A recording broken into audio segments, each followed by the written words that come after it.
Lord Frost, I've pointed out before, really building up a following as the voice of Conservatives, of Brexiteers, and the Telegraph certainly seemed to have picked up on that. He's joining the Telegraph as a columnist, and his latest article, a 3-point plan to save Boris, the Conservative Party and the country, has certainly rattled a few cages and upset some Remainers, and I'm going to get to the response to this in a minute because it's quite interesting. But Lord Frost, with a number of points that I think the Conservative government would be well advised to listen to very closely indeed. Talking about a Conservative Party bringing together the maximum amount of political and economic freedom with a belief in our country, addressing what's been going on in Northern Ireland, the protocol. He makes clear that a country with self-respect cannot have its laws set by others. We must therefore finish the business of re-establishing our sovereignty in Northern Ireland. Something, of course, I've suggested the Conservatives really need to do is deliver something that neither David Cameron nor Theresa May could deliver inside the EU, which is reducing net migration to the tens of thousands.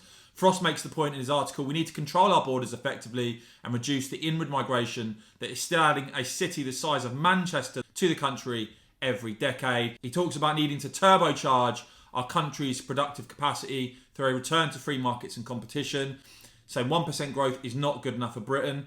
Talking about opening our economy to the world and getting the best products, high quality food at the best prices, reducing our tariffs to zero as fast as we can for a real Brexit dividend, and says we don't need a big state, but we do need an effective one. Now, interestingly enough, the Confederation of British Industry, who you may remember, accused in the past of being the voice of Brussels. They warned, of course, of a UK exit from the EU, a serious shock, and as the BBC, of course, reported, a UK exit from the EU would cause a serious economic shock, potentially costing the country £100 billion and nearly 1 million jobs, according to a report commissioned by the CBI. Of course, we've actually got record job vacancies at the moment. But interestingly enough, the CBI actually tweeted this article by Frost out, describing it as a very striking political piece, saying it's definitely worth a read.